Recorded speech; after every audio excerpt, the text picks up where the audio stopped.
Bienvenidos al Inter-American Institute for Democracy este miércoles 8 de julio del 2026. Dentro de la serie de eventos, conferencias, presentaciones que tenemos, el Inter-American Institute for Democracy en esta ocasión tiene por objetivo celebrar a los Estados Unidos de América con esta sesión de honor titulada Estados Unidos de América 250 años. El Inter-American Institute for Democracy es una entidad privada, sin fines de lucro, cuyo objetivo es la promoción y difusión de los valores de la libertad, la democracia, los derechos humanos y la institucionalidad en las Américas. Está constituido por académicos, políticos, profesionales, trabajadores, empresarios, hombres y mujeres de distintas nacionalidades. Para empezar este evento, Estados Unidos de América 250 años, invito al presidente de esta institución, don Tomás Regalado, a darnos sus palabras. Bienvenido, don Tomás.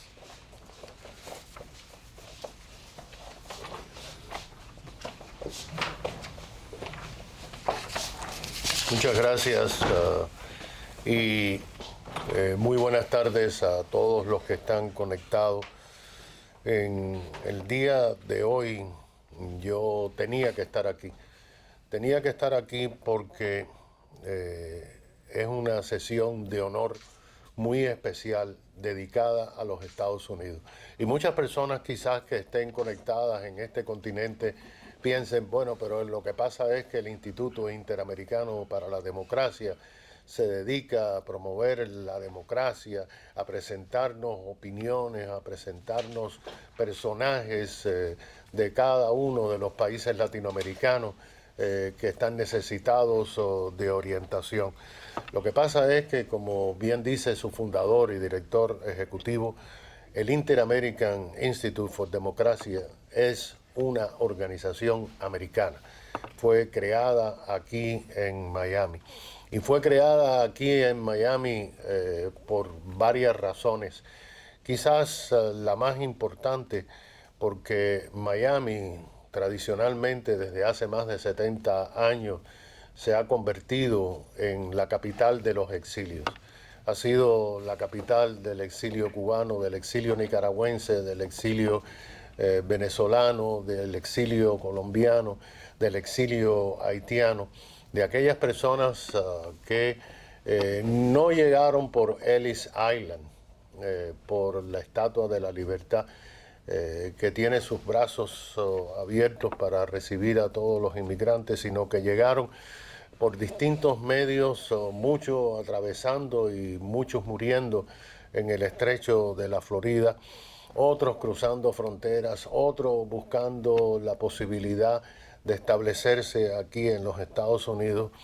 Y todos los que hoy van a estar hablando, que es por eso una sesión de honor, que son los miembros del directorio, somos nacidos en otros países y sin embargo somos americanos, porque no se puede ser un buen cubano sin ser buen americano, no se puede ser un buen venezolano, boliviano o colombiano sin ser un buen americano, porque nosotros hemos entendido que tenemos que seguir las reglas, que seguir lo que este país ofrece para poder vivir en libertad.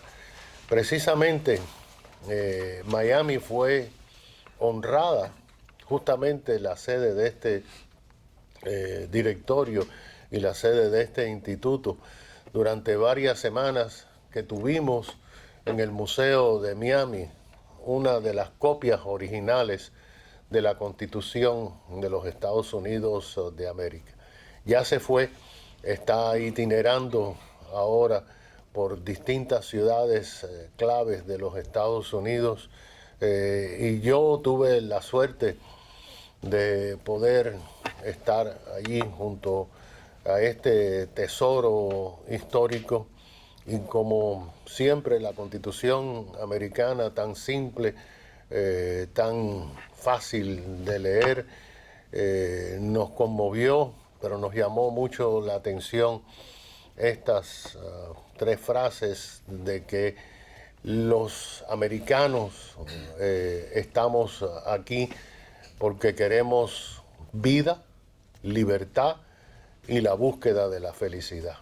En inglés es life, freedom and the pursuit of happiness. Y el pursuit of happiness significa el poder criar una familia como hemos hecho todos nosotros, el poder tener la libertad de defender nuestros países de origen sin que alguien nos encarcele, el poder tener institutos como estos donde se cuestionan todas las ideas. Por eso hoy nos sentimos muy, pero que muy honrados en que se nos haya permitido presentarle a ustedes a este Dream Team, el team del sueño, que es el buró ejecutivo del Instituto Interamericano para la Democracia. Muchas gracias.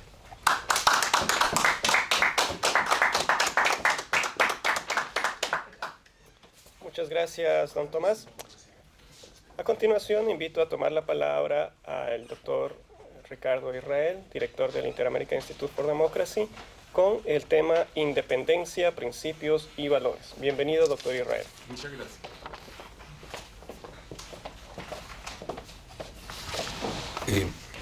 Muchas gracias. La pregunta relativa al tema es ¿cuándo y cómo se creó un país como Estados Unidos? Acaba de celebrar este país el aniversario 250 de su fundación, proceso que se inicia el 4 de julio de 1776 con la Declaración de Independencia. Pero a mi juicio, la nación que conocemos es la creación del proceso político que culmina el 17 de septiembre de 1787, cuando la Constitución es firmada por la convención que tuvo lugar en Filadelfia. Posteriormente fue ratificada el 21 de junio de 1788 y entró en vigor el 4 de marzo de 1789. La brevedad es admirable. Solo 7 artículos y 26 enmiendas. Es todavía la Constitución escrita más antigua en vigor, que con un preámbulo de solo 56 palabras se inicia con aquellas que hasta entonces nunca habían sido usadas en ningún documento en ningún idioma. Comillas, nosotros el pueblo. Es decir, no surge como un pacto o una concesión del poder, sino una delegación del pueblo. Y hoy, cuando en Estados Unidos sigue predominando la división y la polarización, útil es recordar cómo se creó. Fue una revolución hecha por no revolucionarios, en general por personas moderadas y seguidoras de las hoy olvidadas virtudes republicanas, salvo en un punto que tampoco debe olvidarse, en su tolerancia a la esclavitud. Fue una creación especial y diferente a todos los entonces conocidos. Y si hacemos mención en la Constitución, es porque allí se contienen los principios y valores que le dieron origen. También la razón por la cual fue primero y hasta hoy lo es una república, caracterizada por sus instituciones más que una democracia, ya que el pecado original de la esclavitud dificultó mucho tiempo que se le pudiera llamar así. Una república caracterizada por frenos y contrapesos que supera con mucho la tradicional separación de poderes, edificación que se mantiene incólume hasta hoy. Por lo tanto, la Constitución es tanto o más parte de la creación de Estados Unidos que la independencia y el triunfo militar sobre el ejército más poderoso de aquel entonces. Allí se plasman principios y valores de los padres fundadores. Su éxito fue explicado por uno de ellos, James Madison, en términos de las virtudes republicanas que la inspiraron. Comillas, así como la naturaleza humana tiene algo depravado que reclama cierta circunspección y desconfianza, también posee otras cualidades que justifican cierta estima y confianza. El gobierno republicano presupone que dichas cualidades prevalezcan sobre cualquier cosa. Cierre de comillas. Una idea de difícil comprensión hoy, pero que marcaba el ethos y el eidos de los padres fundadores. quienes crearon ese nuevo orden político con ideas sacadas de Grecia y de Roma, que habían desaparecido por más de milenio y medio del mundo, murieron pacíficamente en sus camas, después de haberse intercambiado las posiciones de mayor poder.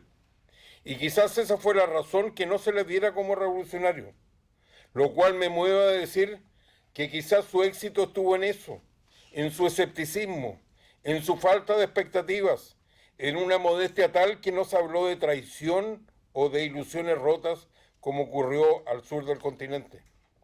Gran logro histórico, pero curiosamente desconfiaban de lo que hoy entendemos como democracia, tanto que crearon una constitución no solo con frenos y contrapesos, pero que impidiera la tiranía ocasional de alguna mayoría, una de las grandes preocupaciones de la Convención Constitucional, tanto que el sistema de elección de la presidencia es hasta hoy un colegio electoral y no la mayoría de sufragios.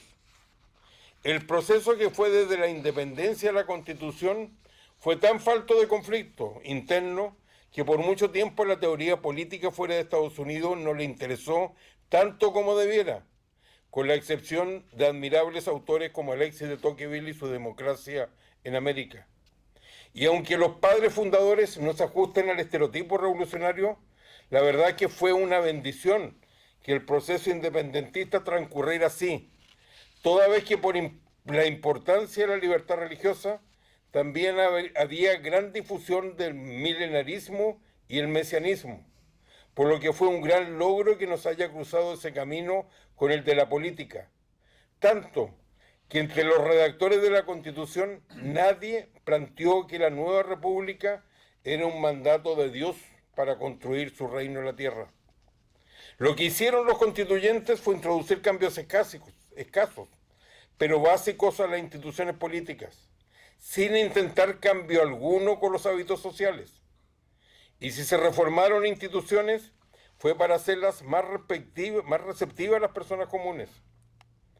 Por mucho que pocas fueran las manos que redactaron la Constitución, la búsqueda de una sola persona está condenada al fracaso, por lo que puede ser adecuadamente descrita como expresión exitosa del siglo de las luces, es decir, de la Ilustración, de donde provenía ese humanismo cívico, al igual que de la cultura inglesa, desde el momento que no encontramos nada igual en las muchas constituciones griegas que investigó Aristóteles, sobre 300, como tampoco en el Renacimiento.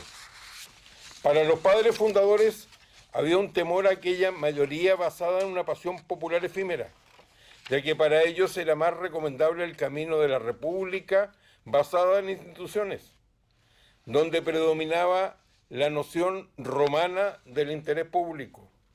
Es decir, si era necesario optar, debía predominar la libertad como objetivo del republicanismo sobre la igualdad, meta de la democracia. En 2 siglos y medio, Estados Unidos ha buscado por diferentes vías fundir los principios republicanos con los democráticos, pero la tradición y las orientaciones de los padres fundadores apuntaban más bien hacia los primeros que hacia los segundos. Sin embargo, para llegar a lo que hoy existe, el obstáculo político que hubo que superar desde el primer día fue cómo transformar a los 13 estados originales en una sola nación, ya que quienes acudieron a la Convención Constitucional se consideraban representantes de alguno de esos 13 estados y habían acudido para reformar su antecedente, los artículos de la Confederación. Y más de una vez se preguntaron qué se obtenía a cambiar el dominio del rey por el del Congreso, y menos aún que predominara una autoridad unipersonal llamada presidente. Las preguntas que entonces se plantearon mantienen su vigencia para una sociedad que aspira a ser pluralista. Las respuestas pueden variar, pero hay una que sigue siendo clave para asegurar un régimen de libertades. ¿Cómo controlamos a quienes nos controlan? Una pregunta que ya se habían hecho los griegos en Atenas. La Constitución surge en una coyuntura extremadamente difícil, ya que en 1787 las ex colonias estaban en crisis y la vida era muy dura. Y si Estados Unidos fue capaz de superar las dificultades, fue debido a que descubrió el arte del compromiso político. de la búsqueda del consenso, lo que le permitió responder a las preguntas de cuándo nacen los países, ya que no basta con la declaración de voluntaria independencia, sino que se necesita demostrar que pueden ser viables, lo que se logra el día que empezó a regir la Constitución que transformaba a 13 colonias rebeldes en una nueva nación. Esto tuvo lugar cuando los 9 estados requeridos habían ratificado la Constitución, por lo que se convertía en ley. A mi juicio, un país como Estados Unidos realmente nació en años siguientes, cuando la muy novedosa Carta de Derechos, y novedosa para el mundo, fue agregada, ya que las libertades que se garantizaron fue su aporte real, aunque todavía faltaran décadas para eliminar la esclavitud. George Washington, persona clave a pesar de su rol de dirección de las deliberaciones, de haber sido el primer presidente, el primer comandante en jefe, habló solo una vez al final, culminando así la Revolución estadounidense, cuyo éxito le daba respuesta a su propio interrogante, que se le había planteado a sí mismo al ser nombrado comandante en jefe, al preguntarse a sí mismo si esa revolución había sido una bendición o una maldición, toda vez que con la Constitución se pudo decir que tanto la República como la Unión y la Nación no solo sobrevivirían, sino que también prosperarían haciendo historia. Muchas gracias.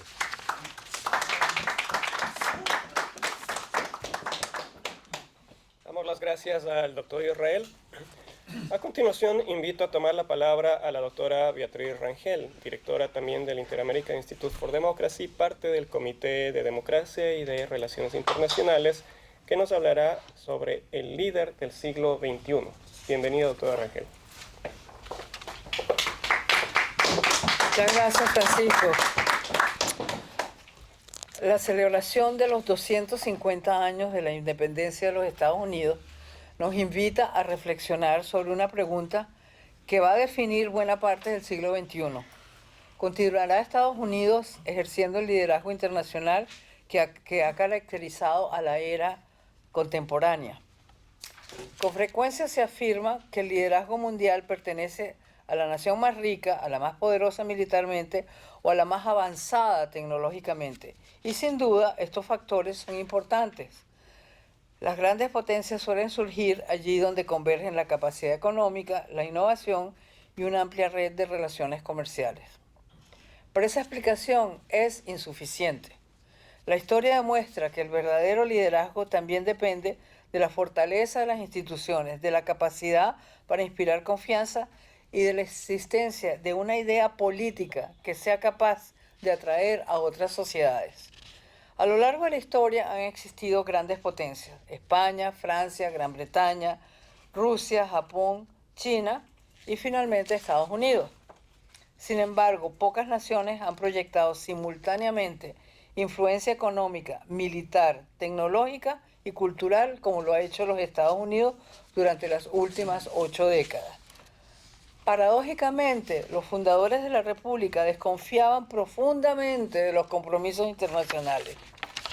Como recuerda el historiador Joseph Ellis, su prioridad era proteger el experimento republicano de las rivalidades europeas. Por ello, concentraron sus esfuerzos en consolidar el territorio nacional, en fortalecer las instituciones y evitar que los conflictos externos pusieran en riesgo a la joven democracia. Ese periodo de relativa estabilidad permitió construir una economía dinámica y sobre todo un sistema político extraordinariamente sólido. Hoy, 2 siglos y medio después, Estados Unidos enfrenta desafíos que recuerdan, aunque en circunstancias muy distintas, aquellos primeros dilemas que se le presentaron a los padres fundadores. La agresión rusa contra Ucrania ha alterado profundamente el equilibrio de seguridad en Europa. Al mismo tiempo, el extraordinario crecimiento económico y tecnológico de China plantea uno de los mayores desafíos estratégicos de nuestro tiempo: cómo preservar la cooperación económica sin crear dependencias que comprometan la seguridad nacional y la estabilidad del orden internacional. Responder a estos retos ha exigido adaptar la política exterior estadounidense, paso a paso. La administración de Barack Obama impulsó el reequilibrio estratégico hacia el Indo-Pacífico y fortaleció las alianzas destinadas a responder al creciente peso de China. Tras la anexión de Crimea, Washington promovió además sanciones económicas contra Rusia y amplió el alcance de la ley Magnitsky para combatir las violaciones graves de los derechos humanos y los actos de corrupción. Posteriormente, la administración de Donald Trump puso mayor énfasis en la competencia entre las grandes potencias y en la importancia estratégica del hemisferio occidental. Esa visión recuperó elementos históricos de la doctrina Monroe al subrayar la necesidad de fortalecer la seguridad continental y enfrentar amenazas compartidas, entre ellas la expansión del crimen organizado transnacional, cuya influencia debilita instituciones democráticas y limita las posibilidades de desarrollo de casi todos los países latinoamericanos. Las estrategias pueden variar de una administración a otra. Sin embargo, existe una notable continuidad, la convicción de que el liderazgo estadounidense depende de la fortaleza de sus alianzas, de la estabilidad del hemisferio y de la defensa de un orden internacional basado en reglas. Pero existe una razón aún más profunda para pensar que Estados Unidos puede seguir desempeñando ese papel decisivo durante el siglo XXI. No reside solamente en el tamaño de su economía ni en la capacidad de sus Fuerzas Armadas. Reside sobre todo en la calidad de sus instituciones. Los fundadores comprendieron una verdad que conserva plena vigencia y que la conservará mientras haya un solo ser humano vivo. Ninguna sociedad puede prosperar de manera sostenida cuando el poder carece de límites. Por ello diseñaron un sistema basado en la separación de poderes, el Estado de Derecho, el federalismo, la independencia judicial y la protección de las libertades individuales. Fue una decisión extraordinaria. Podían concentrar el poder para garantizar el orden, pero eligieron limitarlo para preservar la libertad. Y eso fue una selección y una decisión histórica, porque esa decisión cambió la historia de la humanidad, porque la libertad sigue siendo el principal motor del progreso humano. Cuando las personas pueden emprender, innovar, invertir y disfrutar del fruto de su trabajo, desarrollan plenamente su talento. Cuando millones de ciudadanos viven bajo estas condiciones, la prosperidad deja de ser una excepción y se convierte en una característica permanente de toda la sociedad. Naturalmente, la historia de Estados Unidos no ha estado exenta de contradicciones. Ha conocido guerras, ha conocido crisis económicas, discriminación y profundas divisiones políticas. Pero precisamente una de sus mayores fortalezas ha sido la capacidad de corregir sus errores sin abandonar los principios fundamentales de la República. Esa extraordinaria capacidad de renovación explica por qué los Estados Unidos continúa siendo una referencia para millones de personas en todo el mundo. Porque el llamado sueño americano nunca ha consistido únicamente en alcanzar la prosperidad material. Representa la convicción de que cualquier ciudadano puede construir su propio futuro dentro de un sistema donde la ley protege la libertad, limita el poder y recompensa el esfuerzo. Ese ideal trasciende las fronteras estadounidenses. Todos los pueblos aspiran a vivir bajo gobiernos limitados por la ley, con jueces independientes, instituciones transparentes, congresos capaces de controlar el poder y una sociedad civil fuerte que pueda ejercer plenamente sus derechos. Las naciones no siguen únicamente a quienes poseen mayor riqueza o mayor poder militar. Siguen sobre todo a quienes representan una esperanza. Durante 250 años, la mayor contribución de Estados Unidos al mundo no ha sido únicamente su poder económico o su capacidad militar. Ha sido demostrar que una sociedad libre puede generar prosperidad, innovación y oportunidades para millones de personas. Mientras esa idea permanezca viva, Estados Unidos seguirá ocupando un lugar singular en la historia, porque el poder puede imponer obediencia, pero la libertad, en cambio, inspira a las naciones. Y mientras la libertad siga siendo la aspiración universal de la humanidad, Estados Unidos conservará una de las fuentes más profundas y duraderas del liderazgo internacional.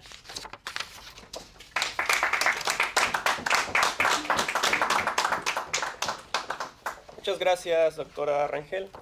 A continuación invito a tomar la palabra al señor Francisco Santos, que no se encuentra en este momento acá, pero a través del internet se conecta con nosotros y nos da la exposición Tierra de Libertad y de Futuro. Bienvenido, señor Santos.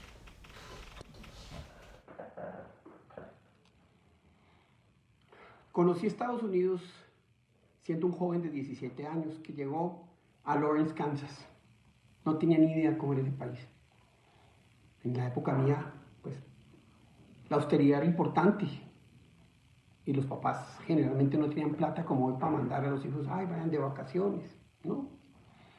Me recibió la familia Henry, una familia que la universidad le había dicho, vea, cuide a estos jóvenes. Eran 4 jóvenes que ellos nos cuidaban, nos invitaban a almorzar, nos invitaban a comer los fines de semana, etc. Él, un veterano de la Segunda Guerra Mundial, ella, una ama de casa absolutamente fantástica, unos hijos maravillosos, ya mucho más grandes que nosotros. Yo tenía 17 años. Y conocí ese Estados Unidos profundo, serio, bueno, inocente, luchador, que creo que hace parte del epicentro de lo que Estados Unidos es. Hace parte de su acento neurálgico.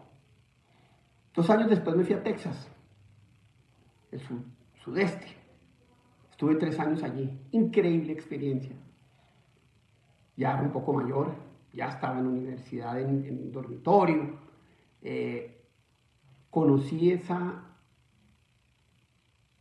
mezcla de hispanidad que ya de por sí existía y convertía a Texas en un estado muy distinto.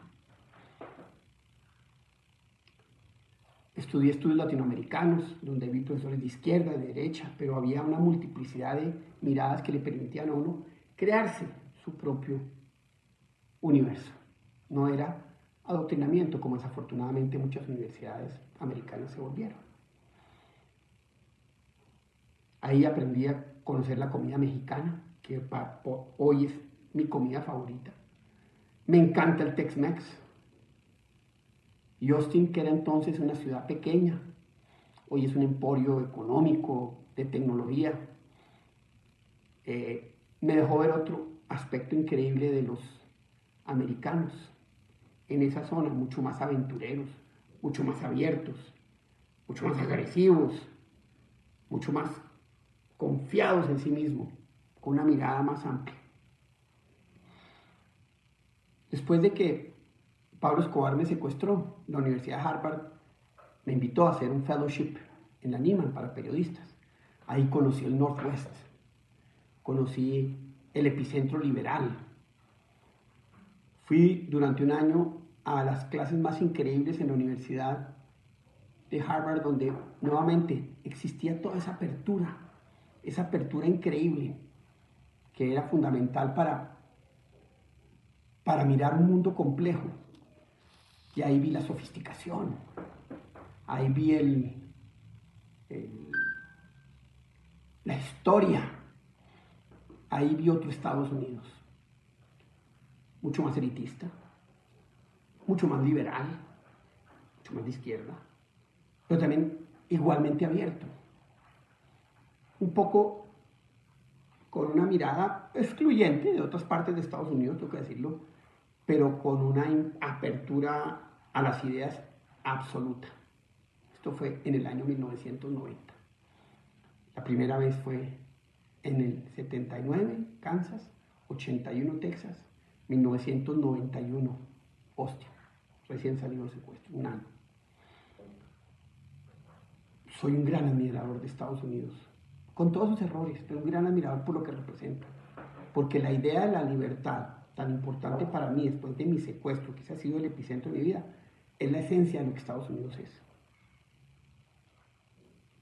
Luego, cuando fui vicepresidente entre el 2002 y el 2010, me tocó trabajar de la mano con el gobierno de los Estados Unidos y con el Congreso de los Estados Unidos. Yo era una especie de canciller y embajador paralelo, donde trabajaba todo el tema de esa relación. Increíble. Uno se reunía con los staffers de los congresistas republicanos y los congresistas demócratas y uno los podía convencer, y ellos se apoyaban. Congresistas de un partido y de otro apoyaron el Plan Colombia y vieron la transformación de Colombia. Había una apertura para mirar intereses, pero también posibilidades. Entendí ese poder por dentro, y era un poder donde si había algo que los unía y que generaba bipartidismo, era la política exterior. Pocos años después, 2018, yo terminé la vicepresidencia en 2010, llegué como embajador de Colombia en Estados Unidos. Encontré un Estados Unidos distinto. Encontré que ya los congresistas republicanos y demócratas no se hablaban. Encontré que los staffers sí. Encontré que el único elemento que unía y que unió en los 3 años que estuve la política exterior americana fue la crisis de Venezuela, la crisis humanitaria de Venezuela, el desastre venezolano. Llevé muchos congresistas a la frontera, donde vieron el horror de lo que estaba pasando, y volvía y salía una cosa muy bonita en los Estados Unidos, republicanos y demócratas, que era ese corazón, esa mirada empática, esa capacidad de ver el dolor en el otro y ver cómo ayuda. Eso seguía, pero la polarización crecía tanto que yo no decía, uy, este país no es el mismo país que conocí en el 79 cuando aterricé en Lawrence, Kansas, o en Kansas City, y soy hincha de los Chiefs desde entonces. Cuando me fui en carro manejando un carrito hasta Austin, 4 horas desde Lawrence, y ver cómo era ese mundo. Cuando recién liberado llegué a Harvard y encontré ese escenario tan increíble de inteligencia muy liberal, pero sin adoctrinar. Cuando llegué como embajador muchas veces, yo creo que fui 50 o 60 veces a Estados Unidos a ese trabajo como vicepresidente, y vi un Estados Unidos que tenía una mirada de poder, una mirada de empatía, una mirada de libertad, donde la política exterior los juntaba. Y luego en el 2018, cuando vi ya otro país que roto, una ruptura, pero personalmente llegaba uno y entendía que ese corazón estaba ahí. Hoy, al celebrar los 250 años, quería recordar ese Estados Unidos porque finalmente esa esencia sigue. Así haya grandes divisiones, así se esté construyendo un nuevo país. Creo que Estados Unidos nunca puede olvidar lo que es, y es el epicentro de la libertad. Y hoy, cuando se celebran los 250 años, ese epicentro de la libertad puede ser definitivo en América Latina cuando hagan regresar la libertad a Venezuela, la libertad a Cuba y la libertad a Nicaragua, y creen todo un nuevo modelo de relacionamiento donde esas dictaduras jamás puedan volver a ser posibles. Si Estados Unidos logra eso, la llama de la libertad en América Latina, su región socia, su región próxima, es lo que va a generar el futuro de las siguientes generaciones, y las va a hacer grandes allá y acá, las va a hacer poderosas allá y acá, las va a hacer estables allá y acá, las va a hacer ricas allá y acá, y las va a hacer integradas, que es lo que Estados Unidos, Canadá, México, hasta la Tierra del Fuego debería haber sido y debe ser. Por eso recordar ese Estados Unidos es tan importante, porque ese corazón aún vive.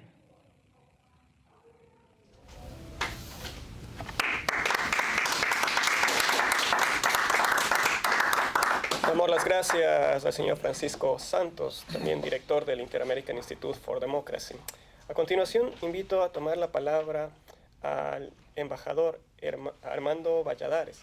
El embajador Valladares, director del Inter-American Institute for Democracy también, y quien preside el Comité de Derechos Humanos del Inter-American Institute, nos expondrá sobre el tema principal, defensor de derechos humanos. Bienvenido, embajador Valladares. Muchas gracias. Buenas tardes a todos. Estados Unidos y los derechos humanos. Señoras y señores, tuve el honor de servir como embajador de los Estados Unidos ante la Comisión de Derechos Humanos de las Naciones Unidas. Esa experiencia me permitió comprender que los derechos humanos no son un tema abstracto ni una simple declaración de principios. Son la medida más importante para evaluar la dignidad de las personas y la calidad moral de las naciones. Cada año, el gobierno de los Estados Unidos presenta un extenso informe sobre la situación de los derechos humanos en numerosos países del mundo. Estos informes constituyen una herramienta importante para llamar la atención sobre abusos, discriminación, persecuciones políticas y otras violaciones de los derechos fundamentales. El Departamento de Estado elabora estos informes desde hace décadas como parte de su compromiso con la promoción de los derechos humanos a nivel internacional. Sin embargo, cuando hablamos de derechos humanos debemos hacerlo con honestidad intelectual. Ninguna nación es perfecta, ningún país puede presentarse como libre de problemas o de errores.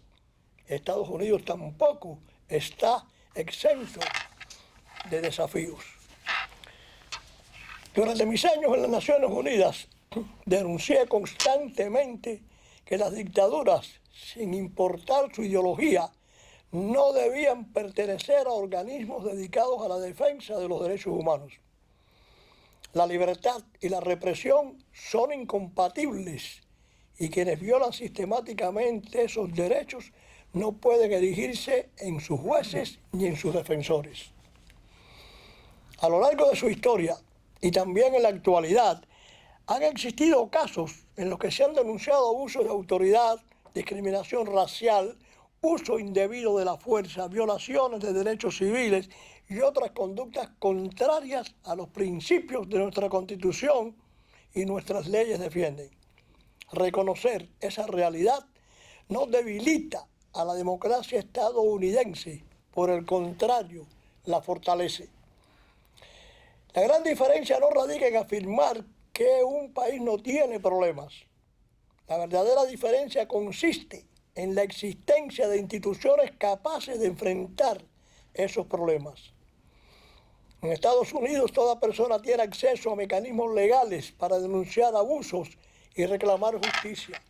Existen tribunales independientes, fiscales, defensores públicos, organizaciones de derechos civiles, medios de comunicación libres y una sociedad civil activa que puede investigar, denunciar y exigir responsabilidades. Cuando ocurre una violación de derechos, los ciudadanos disponen de recursos legales para acudir a los tribunales. Las autoridades pueden ser investigadas. Las decisiones gubernamentales pueden ser impugnadas ante la justicia. Las organizaciones no gubernamentales pueden actuar libremente para defender a las víctimas. Y la prensa tiene la posibilidad de informar y fiscalizar el comportamiento de quienes ejercen el poder. Los derechos humanos no son simplemente una meta que algunos países alcanzan y otros no. Son una tarea permanente. Son un proceso continuo de vigilancia, autocrítica y mejora. Las democracias más sólidas son precisamente aquellas que tienen la capacidad de reconocer sus fallas y corregirlas. Permítanme concluir con una convicción que fortalece y que fortalecí durante mis años de servicio ante las Naciones Unidas. La grandeza de una nación no se mide únicamente por su poder económico o militar, sino por su compromiso con la libertad, la justicia y la dignidad de cada ser humano. Estados Unidos ha sido contribuido históricamente a la promoción de esos valores y debe continuar haciéndolo, siempre dispuesto a reconocer sus desafíos, corregir sus errores y fortalecer el Estado de Derecho. Porque la defensa de los derechos humanos no es una meta que se alcanza una vez y para siempre. Es una responsabilidad permanente que cada generación tiene el deber de preservar. Muchísimas gracias.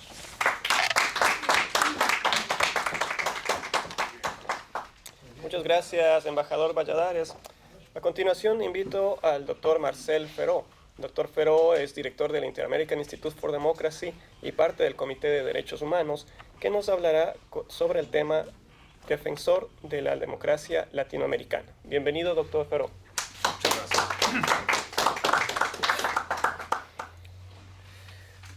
Es un momento muy especial e importante para nosotros, en lo personal y como instituto, de rendir homenaje a los Estados Unidos en sus 250 años de independencia y de democracia, y principalmente en la construcción de ese edificio ladrillo a ladrillo de la libertad y de la dignidad humana. La ciudad brillante en la cima de la colina es la metáfora que mejor describe el excepcionalismo de los Estados Unidos. La frase, increíblemente pronunciada por el puritano líder colonial John Winthrop, a bordo del barco en que navegaba el continente americano, inspirándose en el pasaje bíblico de Mateo 5:14, una ciudad asentada sobre un monte no puede esconderse. Es decir, llamó a los colonos a construir una sociedad cuya conducta fuera un ejemplo para el mundo. Lo meritorio y excepcional aquí es que esa idea ha sido y es la columna vertebral de la democracia americana. La ciudad brillante en la cima de la colina no es una realidad perfecta, sino una idea, una aspiración de una nación que aspira a perfeccionarse. Su luz, que emanada desde la colina alcanza a todos, simboliza los ideales que inspiraron la Declaración de Independencia de 1776, la libertad, la dignidad inherente a toda persona, el imperio de la ley, la división de poderes y el control entre ellos. Es así como Estados Unidos, en sus 250 años de vida republicana, con vientos a favor y en contra, ha tenido dichas y tribulaciones, pero ha seguido siempre el curso trazado por esa idea aspiracional que brilla, tocada y observada por todos. Tras 250 años, la democracia de los Estados Unidos sigue brillando desde la colina y es hoy la democracia más sólida, más institucionalizada, de más larga existencia ininterrumpida del mundo. La idea ha sobrevivido a todas las corrientes políticas y a todos los personajes que desde la presidencia y posiciones de liderazgo les ha correspondido ejecutarla. La ciudad brillante sobre la colina ha inspirado y ha estado en el discurso y en la memoria de la mayoría de los presidentes desde hace 250 años. En la era moderna destacan el presidente John F. Kennedy, quien no usó la frase para jactarse, sino como un estándar de exigencia ética. Al tomar posesión expresó: hoy los ojos de toda la gente están verdaderamente sobre nosotros y nuestros gobiernos. Deben ser como una ciudad sobre una colina, construidos y habitados por hombres conscientes de su gran confianza y sus grandes responsabilidades. El presidente Ronald Reagan la utilizó como una idea central a lo largo de su carrera política y tuvo su máxima expresión en su discurso de despedida el 11 de enero de 1989, al decir: he hablado de la ciudad brillante toda mi vida política. En mi mente era una ciudad alta y orgullosa, construida sobre rocas más fuertes que los océanos, azotada por el viento, bendecida por Dios y repleta de gente de todo tipo que vivía en armonía y paz. Una ciudad con puertos libres que bullían de comercio y creatividad. Y si tenía que haber muros en la ciudad, esos muros tenían puertas y las puertas estaban abiertas para cualquiera con la voluntad y el corazón de llegar hasta aquí. El presidente Barack Obama reinterpretó la metáfora desde la óptica progresista, argumentando adicionalmente que Estados Unidos es un faro no porque sea perfecta, sino porque su diseño permite autocorrección y el progreso social. Es un proyecto colectivo permanente. En uno de sus discursos enfatizó que la genialidad de la ciudad sobre una colina radica en la constante lucha por expandir los derechos civiles, la inclusión de los inmigrantes y la igualdad de oportunidades, acercando la realidad del país a sus ideales de fundación. Hoy, 250 años después de la firma de aquel papel, que se convertiría en la Declaración de Independencia de los Estados Unidos, nos inclinamos ante este logro y la felicitamos con orgullo y desde nuestras profundidades humanas. No menos importante es el agradecimiento que sentimos y consignamos los pueblos que hemos sido alcanzados e iluminados por esa luz emanada desde la colina. Sin duda, el ideal plasmado desde la colina establece la barra de la convivencia social y política en un nivel muy alto y es un norte y un derrotero a seguir para todas las naciones del mundo. Hoy decimos también que si bien es deber de los líderes políticos y de los mandatarios perfeccionar este experimento, debemos agregar el compromiso y accionar de todos nosotros. Es decir, debemos declarar y sentirnos ciudadanos de esa ciudad en la cima de la colina, donde sin perder el derecho a expresar nuestra crítica al gobierno de turno, cualquiera que éste sea, declaramos con fuerza y convicción democráticas que estamos dispuestos a defender a ese mismo gobierno contra acciones sediciosas o intereses golpistas, porque la supervivencia de la democracia está en el disenso y no en el golpismo. Saludo entonces por este cuarto de milenio de democracia e inspiración. Que la ciudad brillante continúe emanando esa luz desde la colina y que ésta, a su vez, inspire a las generaciones presentes y futuras a custodiar y perpetuar el legado de 1776 y seguir construyendo un mundo con libertad, respeto a los derechos humanos, justicia y oportunidad para todos. Que así sea.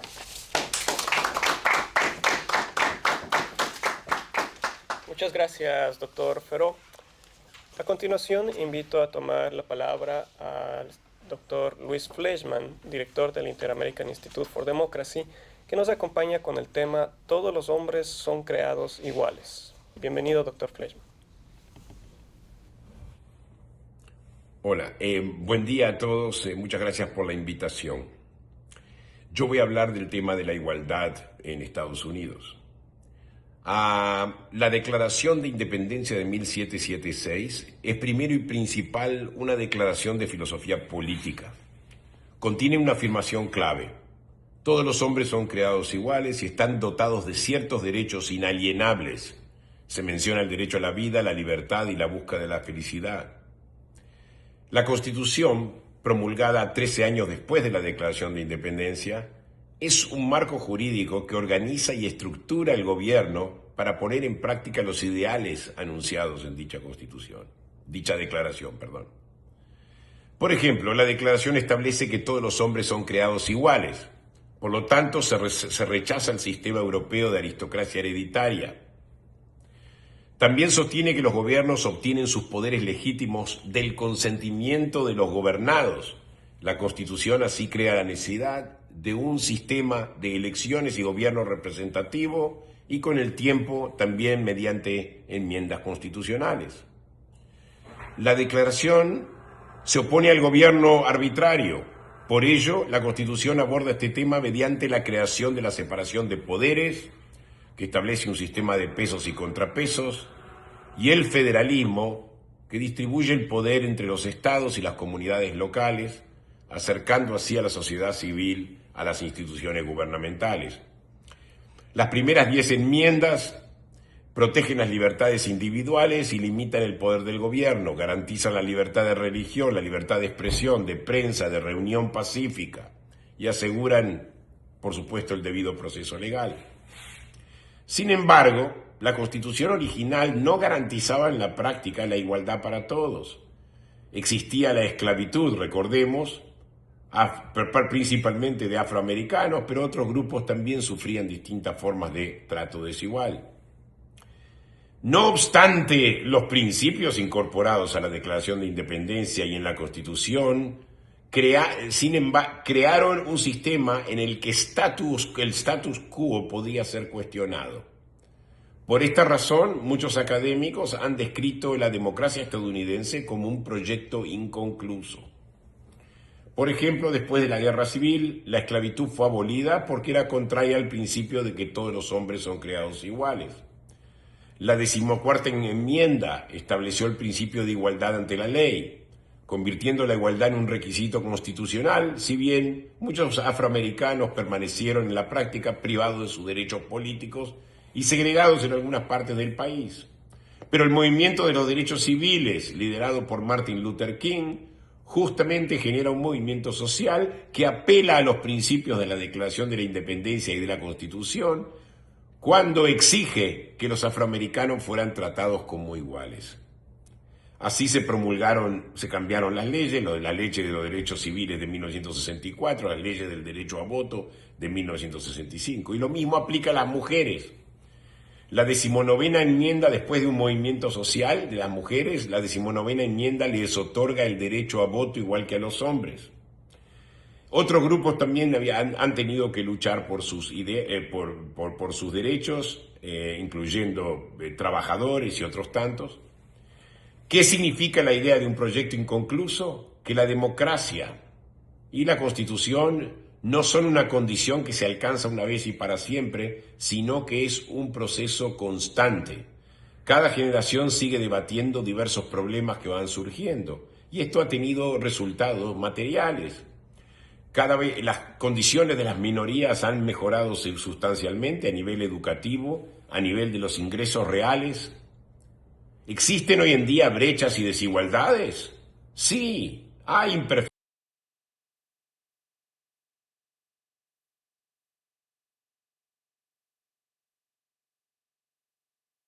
Me avisa, Gwen.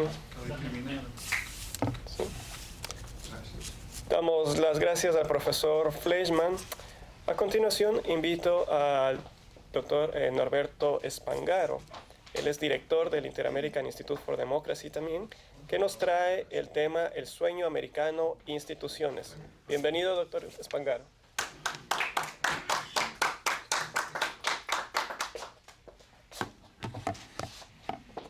Gracias por la invitación. Siguiendo un poco la línea de Santos, yo voy a contar mi experiencia. Y mi experiencia es compartir con ustedes, además, el significado que ha tenido y por qué ese significado que ha tenido para mí y mi familia llegar a ser ciudadano americano. En particular, ciudadano también del estado de la Florida y de Miami. Tras 40 años de servicio en una institución americana, a la cual ingresé después de cumplir mi servicio militar obligatorio en la Argentina, tuve entonces la enorme oportunidad, la suerte, de poder entender, disfrutar y participar de los sistemas de la sociedad americana. Experiencia que luego, de alguna manera, cierro cuando acá ya en los Estados Unidos tuve también la suerte y la oportunidad de ser observador y de alguna manera partícipe de la creación de una institución como una ciudad, la ciudad de Doral, que en ese momento tenía 30.000 habitantes y hoy tiene 80.000 habitantes. La vi nacer. Y eso me creó en mí un profundo respeto a las instituciones americanas. Me refiero tanto a las instituciones democráticas electas como al Congreso de Estados Unidos, como aquellas encargadas de cumplir la ley en términos de la policía, el ejército, etc., y también de las instituciones privadas. En la sociedad estadounidense prevalece un respeto genuino, profundo al Estado de Derecho y sus instituciones, inclusive en momentos de discrepancias o de dificultades. Este compromiso colectivo con las normas y procedimientos establecidos constituye uno de los pilares fundamentales de la estabilidad, la previsibilidad y la justicia social. Sin embargo, el valor de estas instituciones no se limita al respeto que inspiran. Especialmente en el sistema privado, el sistema americano fomenta de manera excepcional, y lo viví personalmente, y por eso estoy acá, la creatividad, la innovación y la productividad. Se alienta a los ciudadanos, principalmente a los jóvenes, a presentar sus ideas sin restricciones innecesarias, celebrando la originalidad y el espíritu emprendedor. La Constitución de los Estados Unidos no es un documento rígido, sino un marco vivo que promueve la evolución continua de esas instituciones y sus prácticas, siempre orientadas hacia su perfeccionamiento y eficacia. Ese dinamismo ha convertido a los Estados Unidos en un faro de progreso y oportunidad.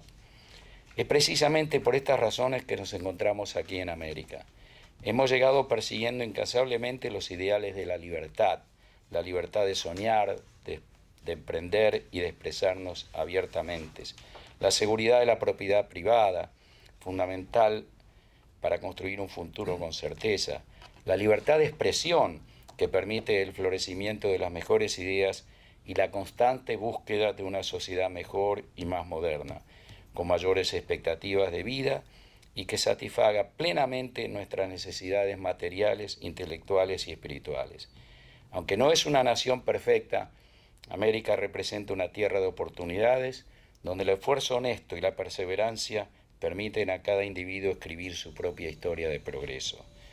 Por todo ello elegimos a este país, porque aquí la libertad no es un principio abstracto, es una forma de vida que nos invita día tras día a construir un futuro promisorio, mejor para nosotros y para las generaciones venideras. Y cierro de esta manera. Yo tuve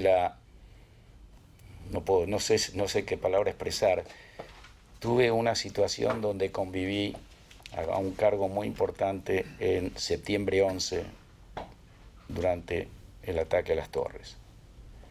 Ahí viví profundamente el sentimiento americano.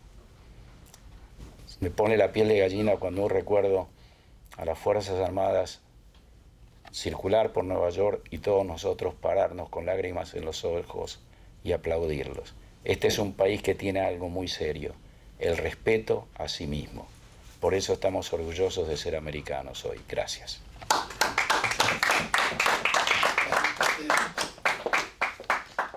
Damos las gracias a Norberto Spangaro. A continuación, invito a tomar la palabra al doctor Carlos Sánchez Berzaín, director ejecutivo del Inter-American Institute for Democracy, con el tema Geopolítica Global. Bienvenido, doctor Berzaín.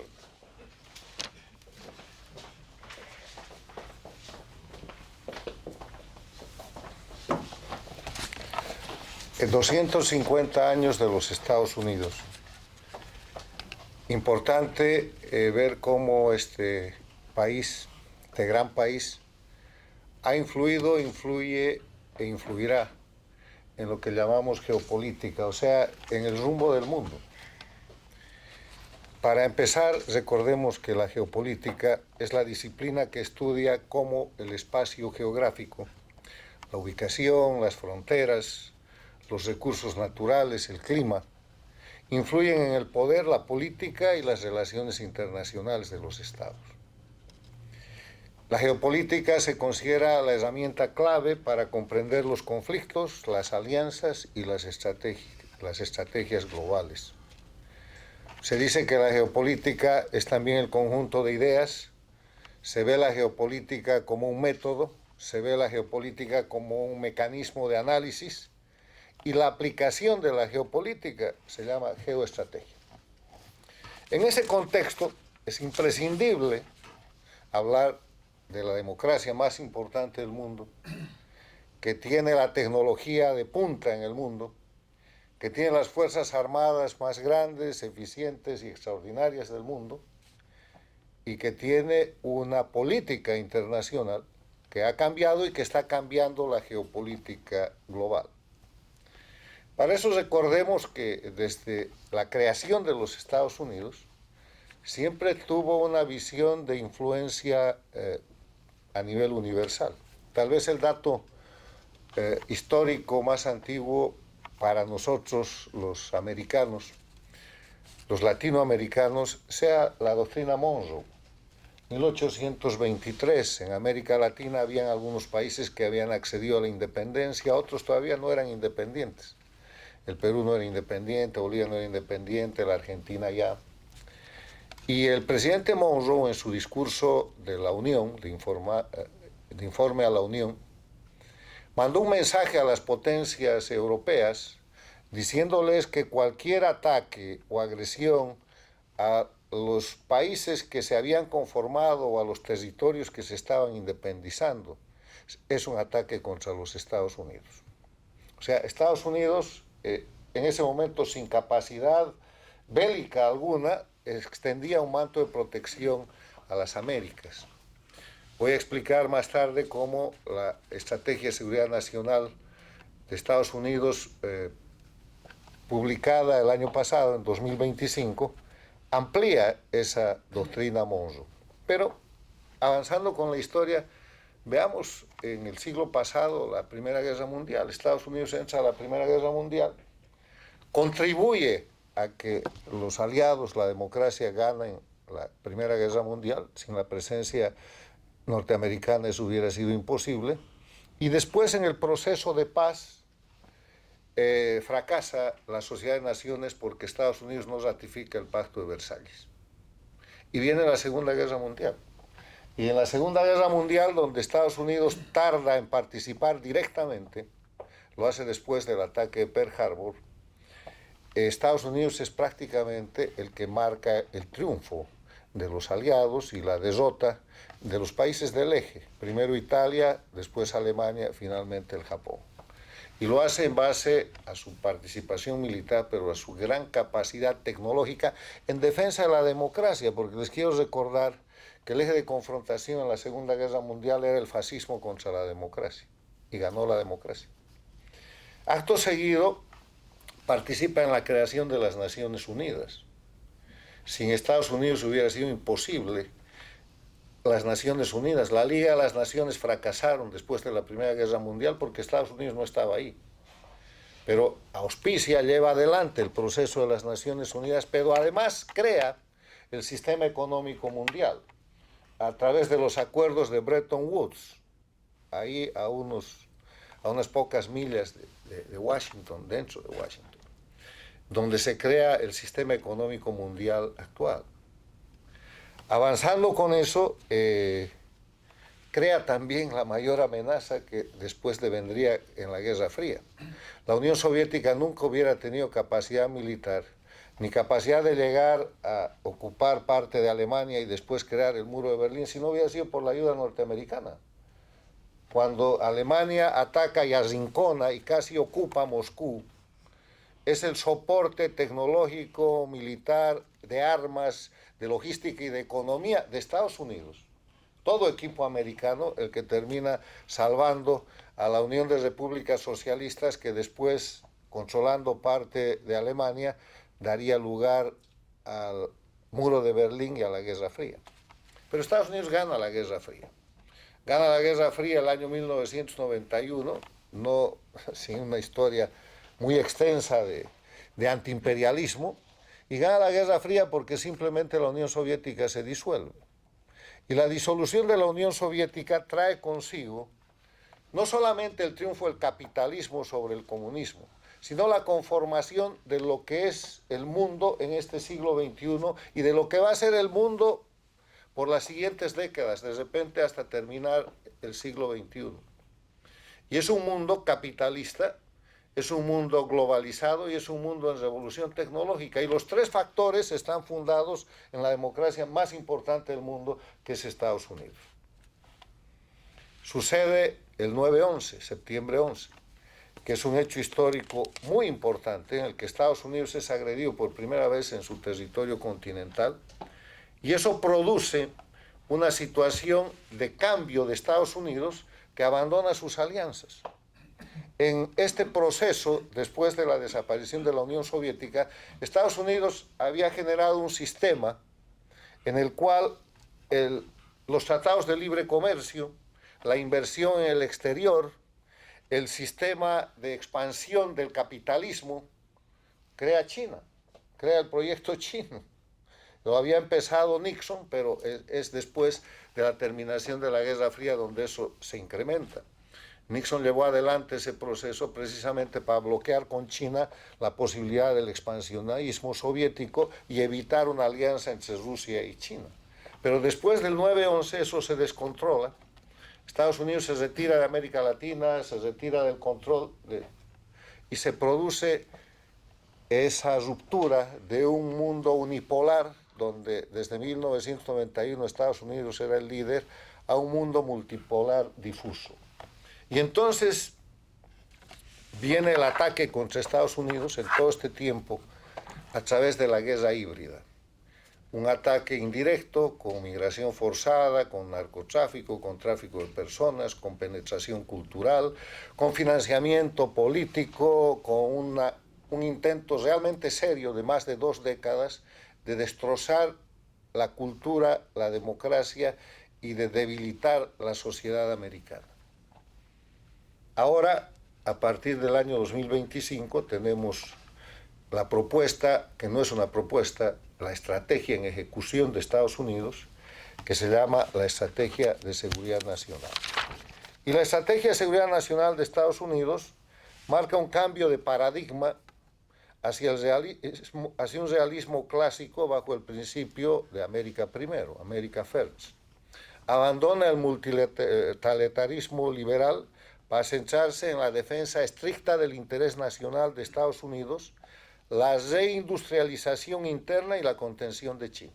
Ese es el fundamento de los cambios geopolíticos que estamos viendo. Para eso establece la primacía del hemisferio occidental, revitalizando la doctrina Monroe con el corolario Trump. ¿Y cuál es la revitalización? La doctrina Monroe dice no se metan las colonias europeas con los países de América Latina. El corolario Trump dice nadie se mete. América, sin mencionar, va a ser un área, el hemisferio occidental es para los americanos, y sin mencionar alude a China, alude a Irán, alude a Rusia y a todas las potencias extracontinentales que durante estos últimos 20 años o este principio de siglo, estos primeros 25 años, se habían asentado en base a las dictaduras del socialismo del siglo XXI, a la expansión de la dictadura de Cuba, como bases en Venezuela, en Bolivia, en Cuba, en Nicaragua, en el propio Ecuador, para atacar a los Estados Unidos. En base a esa primacía del hemisferio occidental, establece la seguridad de la frontera y el combate al narcotráfico, clasifica el narcotráfico como terrorismo, establece el concepto de narcoterrorismo y esto permite un uso más letal de las capacidades militares de Estados Unidos más allá de sus fronteras. Tercero, la competencia tecnológica y la reindustrialización. Estados Unidos busca asegurar su independencia, reduciendo su dependencia de cadenas de suministro globales vulnerables, y hay un cambio en la diplomacia americana. Diplomacia transaccional y autonomía de aliados, bajo una diplomacia de presión y reciprocidad que estamos viendo en la reorganización de lo que es la OTAN, que estamos viendo en el tratamiento con China respecto a lo que es Taiwán, y Estados Unidos tiene hoy día desafíos muy importantes, que son los desafíos globales.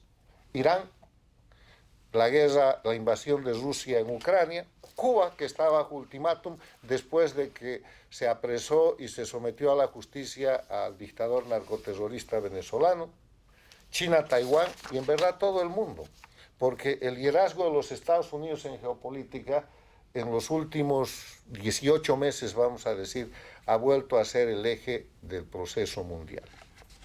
Termino esta referencia a la geopolítica y a Estados Unidos, que no hace otra cosa que reafirmar la realidad objetiva de que esta es la primera potencia del mundo y que está marcando el rumbo global. Señalando un interesante comentario, un interesante análisis en ocasión de los 250 años de Estados Unidos hecho por el Washington Post. A la gente que dice, el imperialismo, esto no va a durar, este es un tema en el cual después de que se vaya Trump se va a cambiar esta doctrina o este sistema de seguridad, que yo creo que además está hecho por lo menos para los próximos 30 años. Nuestra generación va a morir con esta geopolítica en aplicación. Pero para la gente que tiene dudas, el Washington Post ha escrito un estudio que dice las 25 razones por las que Estados Unidos debe ser optimista sobre su futuro. Más allá de su historia tumultuosa y de todo lo que quieran decir, Estados Unidos es el país que ha recibido casi 300 premios Nobel en química, física, medicina, 3 veces más que cualquier otro país. Estados Unidos cuenta con las mejores universidades del mundo, en segundo lugar. En tercer lugar, la esperanza de vida de Estados Unidos este año, el 2026, ha alcanzado un nuevo máximo y va creciendo. Cuarto, el cáncer en Estados Unidos es cada vez menos mortal. Más del 70% de las personas diagnosticadas ahora sobreviven por lo menos 5 años. Quinto, la innovación estadounidense está dando lugar a avances médicos extraordinarios de carácter global en todo el mundo. Sexto, el dólar estadounidense es la indiscutible moneda de reserva mundial y seguirá siéndolo en el futuro previsible. Aproximadamente el 57% de todas las reservas cambiarias globales están en dólares. Más de la mitad de las 100 corporaciones que cotizan en bolsa, las más importantes, son estadounidenses. Otro punto, Estados Unidos lidera el mundo del capital de riesgo. Más de 450.000 millones de dólares están disponibles para empresas emergentes estadounidenses. China, que es el segundo, solo tiene 41.000 millones. Estados Unidos sigue siendo un imán para el talento. La gente de talento sabe dónde está el triunfo. Otro punto, Estados Unidos es el mayor exportador de petróleo del mundo y continúa avanzando hacia la independencia energética, que se calcula la logrará el próximo año. Estados Unidos lidera el mundo de la inteligencia artificial. Estados Unidos tiene el ejército más fuerte del mundo. Estados Unidos domina la última frontera, que es la industria espacial, que está en manos privadas.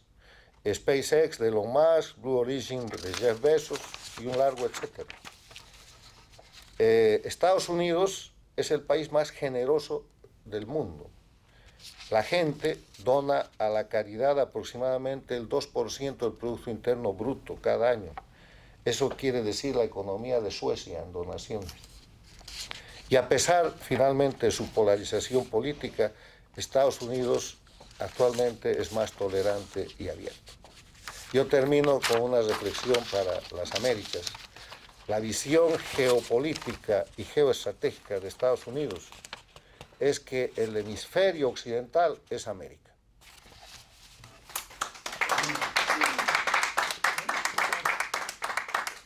Damos las gracias al doctor Berzaín. Con esto concluye la sesión de honor titulada Estados Unidos de América 250 años. Agradecemos al directorio, a quienes nos visitaron y a quienes se unieron a través de las redes. Buen día.